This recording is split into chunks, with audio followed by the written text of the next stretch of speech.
were getting a kick out of finally a Democrat has given them a taste of their own medicine. And solely because of that, skyrocketed to 20%. And also the fact that he's fighting back on the gerrymandering. Remember, it was Texas that said, we're going to basically steal Democratic seats, add 5 more Republican seats, rig it in the middle of the decade, which is not a thing, right? But they're making it a thing. And so Newsom says, okay, whatever you do, we're just going to fucking wipe out what you do.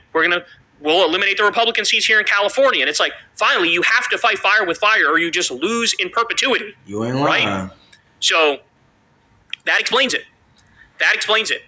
And I don't know, man. I'm curious what you guys think, because here's my concern with Gavin Newsom. Yeah. My concern with Gavin Newsom is that he ends up being another, what's his face? John Fetterman. Because John Fetterman, he had an amazing Twitter game. I don't know how many of you guys remember this, but he was mocking Dr. Oz. It was ruthless. It was relentless. Now, clearly it wasn't John Fetterman doing it. Clearly it was his staffers, but his staffers were on point. And his staffers made the entire online left fall in love with John Fetterman. And Fetterman at the time, remember, he had endorsed Bernie in the presidential races. Like, people got the sense, oh, this guy's a left-flank Democrat. He cares about raising the minimum wage. He cares about Medicare for all. Like, this is the stuff he really cares about. Well, come to find out, no, he gets elected. He has a stroke. His brain damage literally makes him more conservative. Now all he does is break out the pom-poms and cheerlead for a fucking genocide led by Netanyahu. Chair right from underneath. And so, talk about a betrayal. I mean, now he's despised even more than Manchin and Sinema, right? But he went from being a progressive shitposter. And this is a legitimate critique that Kyle is putting out there, because Gavin Newsom is not known to be leftist. He's not known to be progressive, at least in the state of California. He said he was going to do something towards the homeless problem in California. I mean, based upon all reports, it seems like the homeless situation has gotten even worse in California. I don't know, people out there in California, let me know in the comments, but that's what all I've been reading. So it's a legitimate skepticism of Gavin Newsom, I must say. The trolling is good. The trolling is funny and entertaining. But when it comes down to election, it boils down to, what are you going to do for the people, or is it just Trump bad?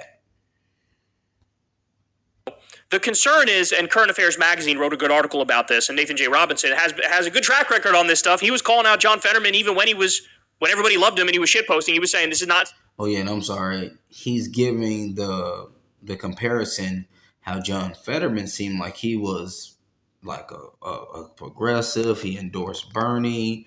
It seemed like as if, the way he was trolling Dr. Oz during their Senate face-off in Pennsylvania. It seemed like this guy was a true progressive, like he was a true guy that was for the working class people, and then made the biggest heel turn in political history. So it's a legitimate concern. Will Gavin Newsom be the same? But I'm going to let Kyle finish here. Serious, and this guy's going to fucking stab us in the back. And well, shit, turns out he was right. He's now warning about Gavin Newsom and saying, look, he's not progressive. Just because he's fighting, which everybody wants, everybody loves it, everybody's thirsting for it, does not mean that he has the policy chops to match it.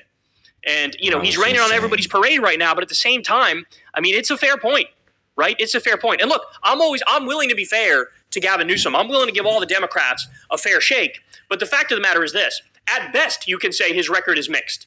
So some of the good things he did, he banned book bans. Remember, the right was getting a book ban happy. And so in California, he said, we're going to pass a law to ban book bans. That was pretty based. He had that debate with Ron DeSantis and schooled Ron DeSantis. He signed a bill for California to make their own insulin. That's great. That'll save people a lot of money. He stopped maternity wards from closing, so he saved a bunch of maternity wards. He gave doxing victims the right to sue. He banned medical debt from credit reports. He did sectoral bargaining for fast food workers in California. That's one of the best things that he did. But then at the same time, you also have he vetoed a bill to do universal health care in California. Ooh. There's going to have a tough time explaining that one away, other than, hey, like, I'm bought by the special interests who wanted to kill that.